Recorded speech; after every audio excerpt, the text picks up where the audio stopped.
Divergent gateways. Okay, so we already said that a gateway is used to redirect the flow. In this case, since it's a divergent gateway, it's only going to have one inlet, and it's going to have several possible outlets. So let's see the difference between these three. First of all, we have an exclusive divergent gateway. It has one inlet, several outlets. The outlets must be numbered to establish the order in which they have to be evaluated, since the first one that meets the conditions is going to redirect the flow of the process. The rest of the outlets are going to be invalidated. So let's say here one enters and one goes out. We don't know which one it is, the one that's going to have flow. Okay, so as soon as the flow enters, it evaluates all the conditions, and only one of the threads is going to have, one of the outlets is going to have flow. Then there's the DO gateway. In this one, there's going to always be one inlet, several outlets, but only some of them or maybe all of them are going to have flow. Okay, so in this case, one or more outlets could have flow.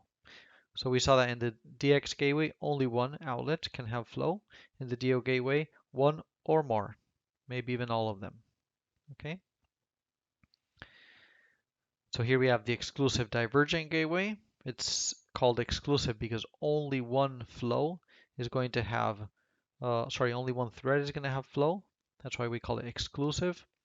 The inclusive divergent gateway, it's inclusive, so one or more is going to have flow. That's why we have an or here.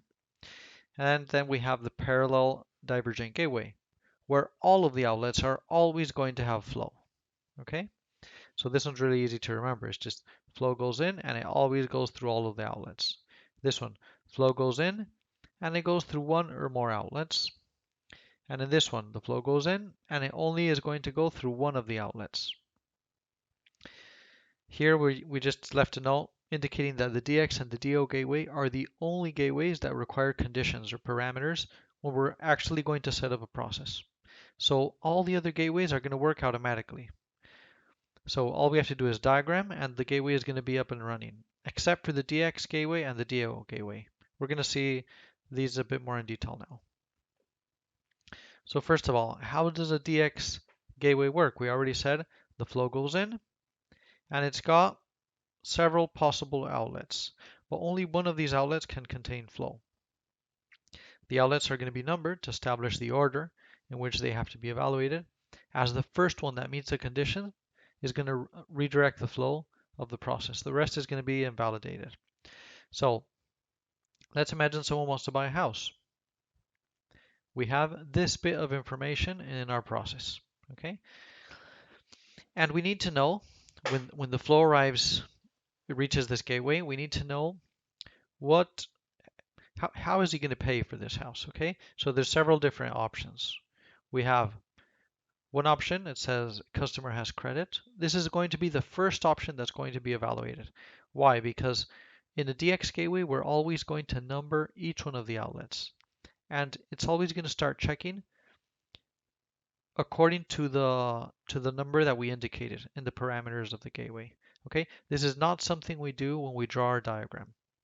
But later on in the next course, when we're going to be configuring each one of these objects, we're going to see how we can set an order of evaluation. But when we want to diagram, all we have to do is give the outlets a name. This is mandatory. If we don't give the outlets of a DX gateway a name, the application is not going to allow us to save the diagram. We'll see that later. So we said we wanted to buy a house and we've got three possible outlets. Do we have credit? Obviously, if we have credit, we don't have to check if the customer has a guarantee or if he cannot purchase the house, because obviously if he has credit, he can purchase the house, and if he has credit, we have no need for a guarantee. Okay, so first the gateway is going to evaluate this outlet, but apparently the customer has no credit. Here we can see that what the customer has is a guarantee. So the DX gateway is going to continue until it finds a valid outlet. Okay, so first it evaluates the first outlet and it says, okay, I didn't find this outlet to be valid. I'm going to look in the next outlet. And here it's asking, does the customer have a guarantee? So it's actually searching for this information in the data of our process. If it finds within the data of our process that yes, he does have a guarantee, then it's going to redirect the flow through this outlet here. But let's say he doesn't have a guarantee. Then the gateway would continue looking for a valid outlet. In this case, it would go through the last outlet. Something I have to mention is that when we're setting up these gateways, the last outlet never has a condition. Why do we do this? To ensure that a process never gets stuck. So we always have 1, 2, 3, 4, 50 outlets, and the last one that's going to be evaluated never has a condition. It's always available. So if you don't find A, B, C, D, or E, then go out through this outlet. Okay, that's how the DX gateway is configured. So we have to take into account two things. First, when the flow arrives, it's going to evaluate what's happening in the process, and based on that, one of the possible outlets is going to have flow, but never more than one. So as we can see here, customer doesn't have credit, it goes and evaluates the next one. Customer does have a guarantee, perfect, the flow is going to go out through this one. And it's not even going to evaluate the next thread. It doesn't need to because it already found a valid outlet. Now we're going to see an example of an inclusive divergent gateway, or a DO. So this one has one inlet, several outlets. One or more could be valid, and each one of the valid outlets is going to generate parallel flow, and the rest of the threads are going to become invalid. So here